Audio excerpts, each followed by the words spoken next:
السلام علیکم ورحمۃ اللہ وبرکاتہ۔ الحمد للہ رب العالمین والصلاة والسلام علی سید المرسلین، اما بعد فاعوذ باللہ من الشیطان الرجیم، بسم اللہ الرحمن الرحیم۔ برادران عزیز و معزز خواتین، آج کی اس نشست میں سورۃ یوسف کی آیت نمبر 107 سے 111 تک تمام آیات کا ترجمہ و تفسیر پیش کرنے کی سعادت حاصل کی جائے گی۔ أَفَأَمِنُوا أَن تَأْتِيَهُمْ غَاشِيَةٌ مِّنْ عَذَابِ اللَّهِ أَوْ تَأْتِيَهُمُ السَّاعَةُ بَغْتَةً وَهُمْ لَا يَشْعُرُونَ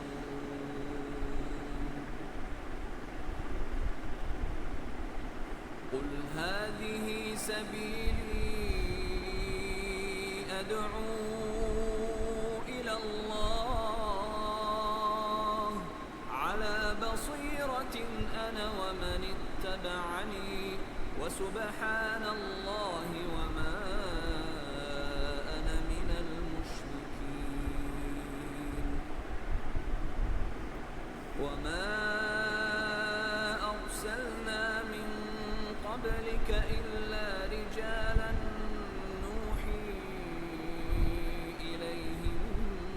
مِّنْ أَهْلِ الْقُرَىٰ أَفَلَمْ يَسِيرُوا فِي الْأَرْضِ فَيَنظُرُوا كَيْفَ كَانَ عَاقِبَةُ الَّذِينَ مِن قَبْلِهِمْ وَلَدَارُ الْآخِرَةِ خَيْرٌ لِّلَّذِينَ اتَّقَوْا أَفَلَا تَعْقِلُونَ حَتَّىٰ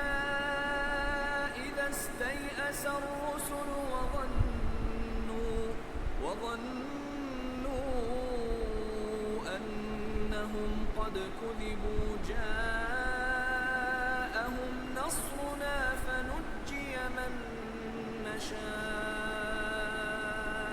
وَلَا يُرَدُّ بَأْسُنَا عَنِ الْقَوْمِ الْمُجْرِمِينَ لَقَدْ كَانَ فِي قَصَصِهِمْ عِبْرَةٌ لِّأُولِي الْأَلْبَابِ مَا كَانَ حَدِيثًا يُفْتَرَىٰ وَلَٰكِن تَصْدِيقَ الَّذِي بَيْنَ يَدَيْهِ وَتَفْصِيلَ كُلِّ شَيْءٍ وَهُدًى وَرَحْمَةً لِّقَوْمٍ يُؤْمِنُونَ۔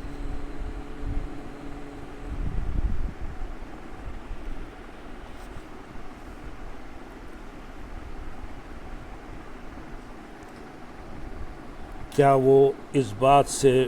بے خوف ہیں کہ ان پر اللہ کے عذاب سے چھا جانے والی مصیبت آ جائے،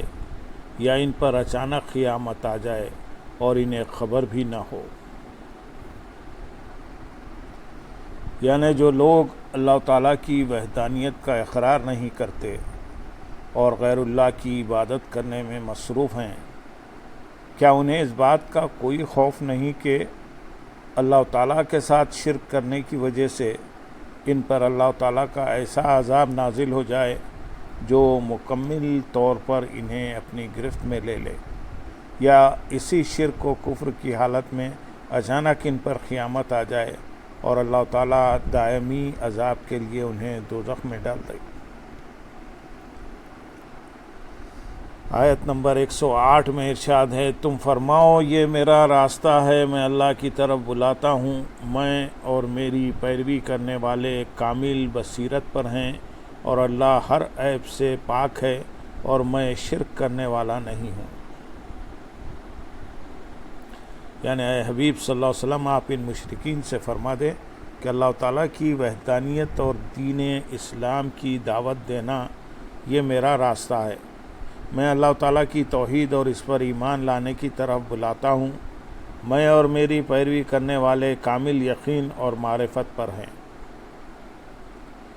حضرت عبداللہ بن عباس رضی اللہ تعالیٰ عنہما فرماتے ہیں کہ سرکار دو عالم صلی اللہ علیہ وسلم اور ان کے صحابہ اکرام رضی اللہ تعالیٰ عنہم احسن راستے اور افضل ہدایت پر ہیں۔ یہ علم کے معدن، ایمان کے خزانے اور رحمان کے لشکر ہیں۔ حضرت عبداللہ بن مسعود رضی اللہ تعالیٰ عنہ فرماتے ہیں، طریقہ اختیار کرنے والوں کو چاہیے کہ وہ گزرے ہوں کا طریقہ اختیار کریں۔ گزرے ہوئے حضور اقدس صلی اللہ علیہ وسلم کے صحابہ اکرام رضی اللہ تعالیٰ عنہ ہیں۔ ان کے دل امت میں سب سے زیادہ پاک، علم میں سب سے گہرے، تکلف میں سب سے کم ہیں۔ وہ ایسے حضرات ہیں جنہیں اللہ تعالیٰ نے اپنے حبیب صلی اللہ علیہ وسلم کی صحبت اور ان کے دین کی اشاعت کے لیے چن لیا۔ آیت نمبر 109 میں ارشاد ہے، اور ہم نے تم سے پہلے جتنے رسول بھیجے وہ سب شہروں کے رہنے والے مرد ہی تھے جن کی طرف ہم وحی بھیجتے تھے، تو کیا یہ لوگ زمین پر نہیں چلے تاکہ دیکھ لیتے کہ ان سے پہلوں کا کیا انجام ہوا، اور بے شک آخرت کا گھر پرہیزگاروں کے لیے بہتر ہے، تو کیا تم سمجھتے نہیں؟ اس آیت کا خلاصہ یہ ہے کہ اہل مکہ نے کہا تھا کہ اللہ تعالیٰ نے فرشتوں کو نبی کیوں نہ بنا کر بھیجا۔ اس آیت میں انہیں جواب دیا گیا کہ وہ رسول کریم صلی اللہ علیہ وسلم کے انسان ہونے پر حیران کیوں ہیں، حالانکہ ان سے پہلے جتنے بھی اللہ تعالیٰ کے رسول تشریف لائے سب ان کی طرح انسان اور مرد ہی تھے۔ کسی فرشتے، جن، عورت اور دیہات میں رہنے والے کو نبوت کا منصب نہیں دیا گیا۔ کیا یہ جھٹلانے والے مشرکین زمین پر نہیں چلے تاکہ وہ دیکھ لیتے کہ ان سے پہلے جن لوگوں نے اللہ تعالیٰ کے رسولوں کو جھٹلایا تھا انہیں کس طرح ہلاک کر دیا گیا، اور بے شک آخرت کا گھر یعنی جنت پرہیزگاروں کے لیے دنیا سے بہتر ہے، تو کیا تم غور و فکر نہیں کرتے اور عبرت حاصل نہیں کرتے تاکہ ایمان قبول کر سکو؟ آیت نمبر 110 میں ارشاد ہے، یہاں تک کہ جب رسولوں کو ظاہری اسباب کی امید نہ رہی اور لوگ سمجھے کہ ان سے جھوٹ کہا گیا ہے، تو اس وقت ہماری مدد آ گئی، تو جسے ہم نے چاہا اسے بچا لیا گیا، اور ہمارا عذاب مجرموں سے پھیرا نہیں جاتا۔ یعنی لوگوں کو چاہیے کہ اللہ تعالیٰ کے عذاب میں تاخیر ہونے اور عیش و آسائش کے دیر تک رہنے پر مغرور نہ ہو جائیں، کیونکہ پہلی امتوں کو بھی بہت مہلتیں دی جا چکی ہیں، یہاں تک کہ جب ان کے عذابوں میں بہت تاخیر ہوئی اور ظاہری اسباب کے اعتبار سے رسولوں کو اپنی قوموں پر دنیا میں ظاہری عذاب آنے کی امید نہ رہی، تو قوموں نے گمان کیا کہ رسولوں نے انہیں جو عذاب کے وعدے دیے تھے وہ پورے ہونے والے نہیں،